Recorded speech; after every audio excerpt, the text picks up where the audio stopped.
मैं कहने लगा कि हमारे पास ऊंची दुकान और फीका पकवान नहीं है। हमारी दुकान जरूर नीची है लेकिन पकवान हमारा बहुत मीठा है। जो इसका सेवन कर लेगा निश्चित रूप से कल्याण होगा, काम आपके आएंगी चीजें। आप सभी को प्यार भरी राधा स्वामी जी। देखिए, जो आज का सत्संग का विषय है उसे महाराज जी ने बताया कि गुरु की शरण लेना क्यों आवश्यक है, क्यों हमें गुरु की शरण में जाना चाहिए और किस तरह गुरु की शरण में जाने के बाद हमारा जीवन संवर जाता है। और साथ ही महाराज जी ने बताया कि हमारा मन जो है वो हमसे बहुत काम करवाएगा। हमें अगर अपने मन को वश में करना है, अपने इंद्रिय को वश में करना है, तो उसके लिए हमें सत्संग में जाना चाहिए। सत्संग में जाकर हमें गुरु की बातों को मानना चाहिए और उनके उद्देश्य पर चलना चाहिए। अगर हम उनकी बातों को मानते हैं, उनके उपदेशों पर चलते हैं, तो हमारा जीवन सार्थक बन जाएगा और साथ ही साथ हम अपने मन को वश में कर सकेंगे, जिससे हम जो चाहेंगे मन वो कर सकेगा। हम मन के गुलाम नहीं रहेंगे, मन हमारा गुलाम बन जाएगा। तो चलिए, आपका कीमती समय लेते सत्संग को शुरू करते हैं। कृपया सत्संग को पूरा सुनकर पुण्य भागीदार अवश्य बनिए। राधा स्वामी। आगे चल के संतों की बात तो कभी भी देखोगे मिथ्या और झूठ नहीं होती। हमारी स्वार्थ की चीजें हैं, वो उस वचन को हमारे अंदर जाने नहीं देती। क्यों नहीं जाने देती? हमारा कर्म उससे प्रबल होता है, हमारा पाप कर्म उससे ज़्यादा ताकतवर होता है, जो उस पर यकीन और विश्वास नहीं आने देता।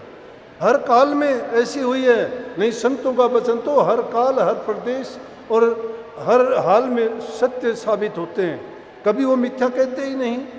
हमें अपने स्वार्थ हित के कारण वो हमें बुरे भले अच्छे लगते हैं, जिससे हमारा अच्छा काम हो जाता है तो हम कहते हैं अच्छा हुआ।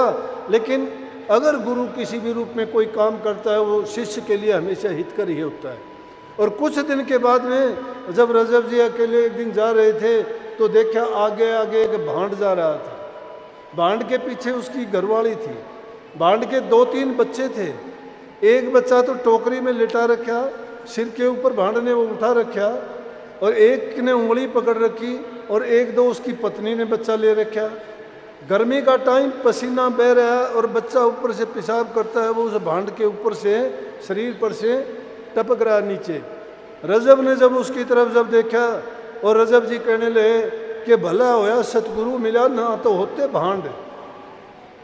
भला होया सतगुरु मिले, ना तो होते भांड। ऊपर होती टोकरी, पाछे होती रांड। कि मेरी भी ये हालत होती आज अगर सतगुरु ने वो नहीं दिखाया होता तो। प्रेमियों, सतगुरु हमें वो रास्ता दिखाता है कि जिससे हम इस काल और माया के जंजाल से छूट के सदा के लिए मुक्ति की ओर चले जाते हैं, जिससे ये हमें दुखड़े ना गीत गाने पड़ते, ना भोगने पड़ते, ना किसी को शिकायत करनी पड़ती। तो धन्य है जिनको संत सतगुरु मिले हैं, धन्य वो लोग हैं जिनको नाम की बख्शिश हुई है। आज के युग में सत्संग मिलना बड़ा कठिन है। आपको दूसरी चीज मिल जाएंगी, नाच गाने मिल जाएंगे, कूदना, नाचना, ताली बजाना, ड्रामे करना, नौटंकी बहुत मिलेंगी, लेकिन सत्संग नहीं मिलेगा। सत्संग में सिर्फ एक प्रभु के नाम की भक्ति के सिवाय या तुम्हारे बुरे कर्मों को मिटाने के अलावा भलाई के, भक्ति के रास्ते जो बताए जाएं, उसको सत्संग मानना चाहिए।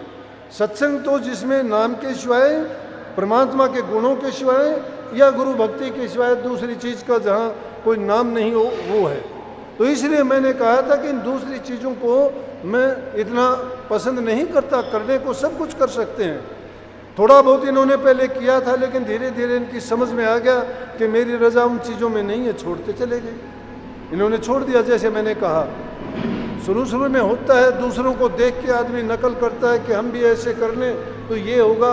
हमारे करने से कुछ नहीं होगा, जो गुरु करे सो वो होगा।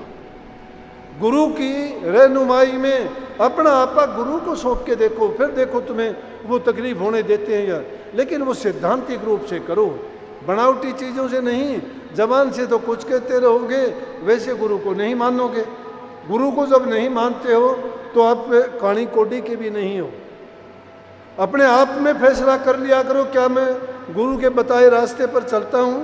क्या उन्होंने जो नियामत दी है उसको मैं पूर्ण रूप से निभाता हूँ? अगर नहीं निभाते, मान बढ़ाई के लिए, इज्जत सम्मान के लिए या अपने लोभ लालच और स्वार्थ के लिए तुम गुरु के पास जाते हो, सत्संग में जाते हो, तो तुम्हारा जाना तुम्हारे लिए हितकर और कल्याणकारी नहीं होगा। दशमेश गुरु की बात याद आती है। गुरु गोविंद सिंह जी को दशमेश गुरु, क्योंकि 10वें गुरु थे। और उनके टाइम में उनका एक शिष्य था जिसका नाम था बेला। उसको और कोई सेवा नहीं मिली, अनपढ़ था, भोला था बेचारा। गुरु की शरण में गया, गुरु से कहने लगा जी मुझे भी कोई सेवा का काम दे दो ताकि मेरा भी कल्याण हो। सेवा, प्रेम, भक्ति, ये जो है हमें दसों गुरुओं से ज़्यादा प्राप्त हुई है। सिखों ने जितना नानक साहब के टाइम में इन चीज़ों पर जितना बल दिया गया, उसमें समाज कल्याण का, सबका मिल बैठ के एक दूसरे की सहायता करना, प्यार करना और सेवा करना, इन चीज़ों पर जो बल दिया गया, उसके कारण समाज में शांति, प्रेम, भाईचारा कायम हुआ। आज जो देखते हैं इन चीज़ों की कमी के कारण आपसी द्वेष, ईर्ष्या बढ़ते जा रहे हैं। आप जिंदा रहना चाहते हैं, बाकी भाड़ में जाओ कोई। जब दिलों में ये भावना होगी, कहाँ भक्ति, कहाँ राम का नाम, क्या उसके लिए सत्संग करेगा? सत्संग तो नाम उसका है जहाँ जीव का उद्धार हो, कल्याण हो, उसमें भलाई की रास्ता दिखाया जाए। तो 10वें गुरु थे, बेला उसका नाम था। कोई काम उसके लायक नहीं दिखाई दिया। गुरु साहब ने कहा कि चल तू घोड़ों की सेवा किया कर। वो घोड़ों के अस्तबल में चला गया। उस टाइम में घोड़े बड़े अच्छे होते थे। हमारे सिख साहिबान जितने भी ये सिख धर्म में गुरु हुए, लड़ाई वगैरह ज़्यादा हुई, उन्होंने घोड़े रखने की आदत थी। अच्छे अच्छे घोड़े पेशावर से, दूर से, काबुल से ला के रखते थे, तो वो घोड़ों की सेवा करते थे। लेकिन उसी टाइम में युद्ध लगा हुआ था। जब गुरु साहिबान उनको देखने के लिए कभी जाते तो कहने लगे, एक दिन कहने लगे, बोला जी मैं तो अनपढ़ हूँ और मुझे तो कुछ बता नहीं, मुझे भी नाम दे दो, वो ज्ञान दो जिसके कारण मैं भी भक्ति कर सकूं।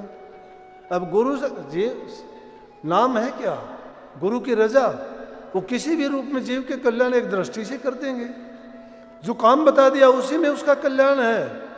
लेकिन हम समझते नहीं, हम तो समझते हैं नाम कोई मंत्र ही है। अलग चीज है कि जीव को करनी करने का तरीका बताना, समझाना, वो अलग चीज है। लेकिन संत की दृष्टि जिस जीव पर पड़ जाती है, वो निहाल करते हुए देर नहीं लगाते। नानक साहब कहते हैं, नानक नदरी नदर निहाल, कि अगर संतों की नज़र भी पड़ गई तो वो जीव निहाल हो जाता है। लेकिन वो कौन सी दृष्टि होती है? वो दृष्टि होती है जब उनकी सूरत उस ऊंचे से ऊंचे मंजिल पर, द्वार पर बैठी हुई होती है। तो वहाँ जब गए, उनको देखा, कहने लगे भाई तेरे लिए बेला तो नाम को क्या करेगा तू रोज़ाना? बोला जी मैं यूँ तो बड़ा मंत्र मत देना मेरे को, बड़ा मंत्र तुम याद नहीं कर सकूँगा क्योंकि अनपढ़ हूँ। बोला मुझे तो छोटा बताओ या थोड़ा बताओ। बोला कि अच्छा तेरे को एक तुक रोज़ाना बता दूंगा, तो उसी को याद कर लिया कर। उनको रोज़ाना एक तुक बता देंगे, वो अगर नहीं होता तो भी गुरु महाराज के पास पहुंच जाता। चाहे गुरु महाराज खाना खा रहे होते हैं या कोई और काम है या सत्संग का काम है, जाके प्रार्थना करते जी तुक दसो मैनू, कि वो तुक बताओ मेरे को एक। तो वो उसको तुक बता देते हो, पूरा दिन उसी का सेवन करता रहता।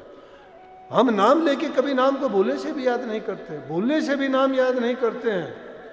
हम तो दूसरी चीज़ों में अपनी बुद्धि, अपनी अकल, अपनी समझ दूसरे के दुख सुख देखने में करते हैं कि वो सुखी क्यों है, वो दुखी क्यों है, उसके पास ये चीज़ क्यों है, ये मेरे पास क्यों नहीं है, वो ऐसा करता है मैं भी ऐसा करूं। नहीं, तुम वो करो जो सबको अच्छा लगे, सबको हितकर लगे। अगर तुम करते हो, वो करता है, वो अपने ढंग से करता है, वो जानता है उसके क्या कमी है या वो क्यों करता है।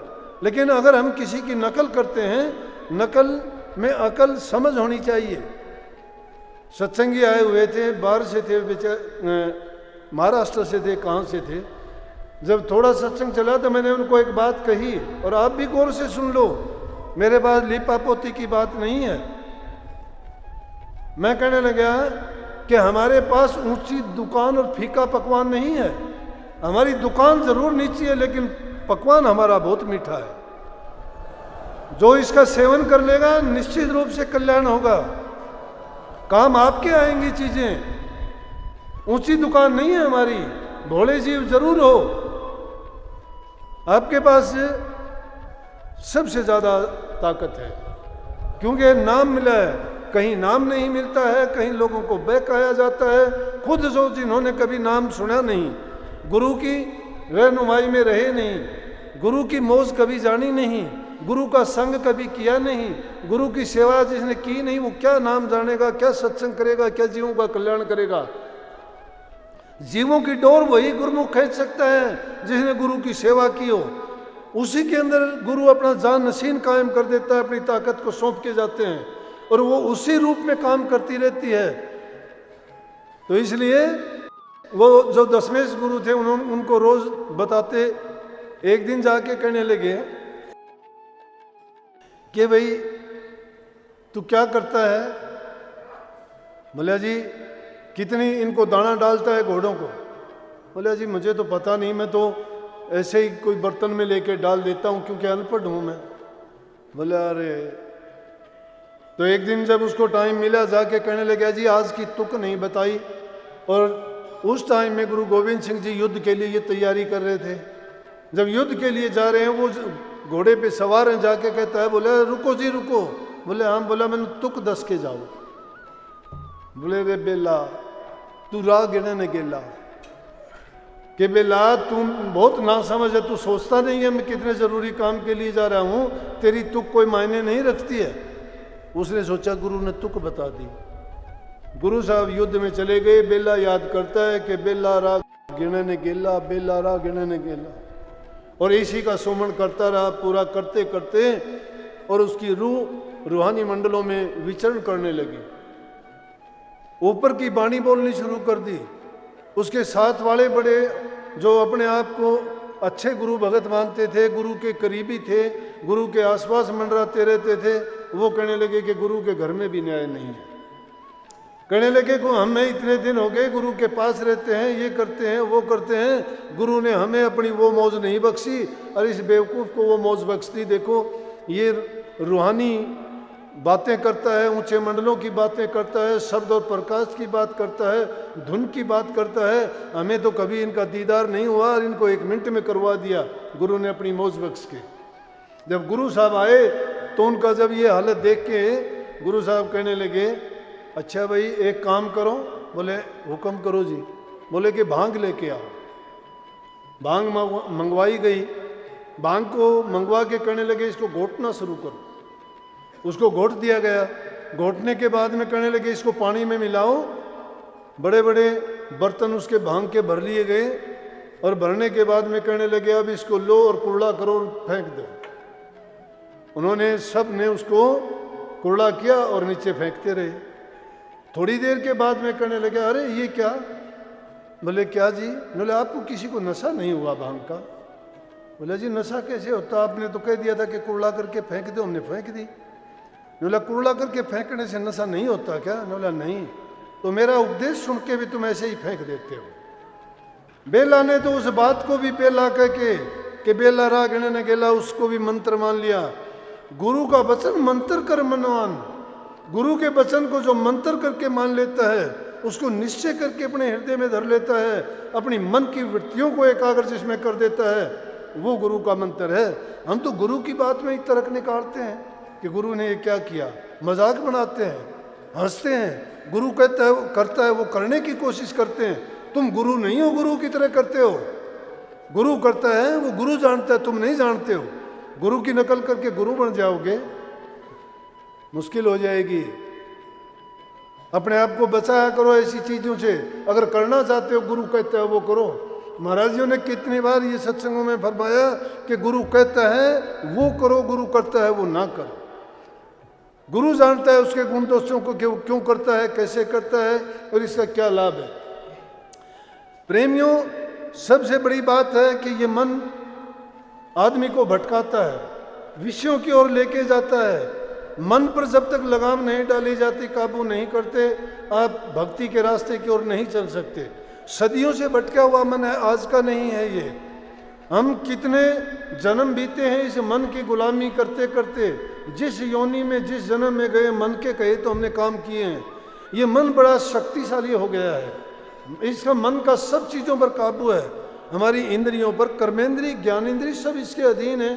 जो मन चाहता है वही करते हैं। हमारा मन किया सत्संग में आए, मन किया खाना खाया, मन किया हम और कहीं चले गए, मन किया किसी से बात की, मन ने कहा तो नहीं की, किसी से झगड़ा, किसी से प्रेम, किसी से ईर्ष्या, किसने करवाई? मन ने करवाई। इसलिए गुरु का उपदेश क्या है कि इस मन को गुरु के अधीन क्यों नहीं कर देते। तन मन धन की ली जगात, इन तीनों चीजों की गुरु जगात ले लेता है। शिष्य उतारे भव से पार, सूरत बह थी नौ की धार। हमारी सूरत 9 दरवाजों में भटकी हुई है। ये 9 दरवाजों में का मतलब है इनके द्वारा इसके सारे काम हैं, लेकिन 10वां रास्ता जो जाता है वो उस गुप्त खजाने की ओर जाता है, जिसमें स्वयं प्रभु की बैठे हुए हैं। जहाँ से ये रूह बिछड़ के आई थी उसका रास्ता है। उसके लिए करने के लिए मन की वृत्तियों को एकाग्र करना पड़ेगा। मन में हमें हमेशा यही चिंतन रहना चाहिए कि मैं अच्छे से अच्छे काम करूं। गुरु भक्ति इसी को कहते हैं कि गुरु का वचन हमेशा उसको याद रहे। गुरु वचन अगर 1 मिनट के लिए भी हम भटक जाते हैं, मन अपना घेरा उसी टाइम घाल लेगा। ये इसी दाव पेच में लगा रहता है कि कब ये भटके और कब इसको मैं दबोचूं। इसलिए मन और माया के ऐसे खेल हैं जो जीव को अपनी पकड़ से बाहर नहीं होने देते। सत्संग को पूरा सुनने के लिए आपका बहुत बहुत धन्यवाद। हम आशा करते हैं आपने सत्संग को बड़े ध्यान से सुना होगा। तो जैसे कि शास्त्री जी आपने सत्संग में सुना, महाराज जी ने बताया कि अगर गुरु के चरणों में जाते हैं, गुरु की शरण में जाते हैं, तो गुरु हमें वो तरीका बताते हैं जिससे जो हमारा मन है वो शांत रहेगा, जो हमारी इंद्रिया है, जो हमारा मन है वो हमारे वश में रहेगा, और हमारा मन जो है मन वो बार बार कहीं भागेगा नहीं, कहीं डोलेगा नहीं। और जैसे ही महाराज जी ने बताया कि गुरु की शरण ही हमारा कल्याण कर सकती है। गुरु शरण में जाकर हम ये बातों को मानते हैं तो हमारा जीवन सार्थक बन सकता है। और जैसा ही महाराज जी ने बताया कि जो इंसान अच्छे कर्म करेगा उसको फल भी वैसा ही मिलेगा। जैसा हम कर्म करेंगे हमें फल वैसा मिलेगा, बुरा करेंगे तो बुरा मिलेगा, अच्छा करेंगे तो अच्छा मिलेगा। इसलिए कृपया हमेशा अपने कर्मों पर विशेष ध्यान दीजिए और साथ ही महाराज जी की इन बातों को आप अपने जीवन में अवश्य उतारिए और अपने जीवन को सार्थक अवश्य बनाइए। और अगर आपको सत्संग बहुत अच्छा लगा तो कमेंट बॉक्स में राधा स्वामी लिखकर पुण्य भागीदार अवश्य बनिए। मिलते जल्दी एक नए और बहुत ही प्यारे प्रवचनों के साथ। तब तक के लिए राधा स्वामी।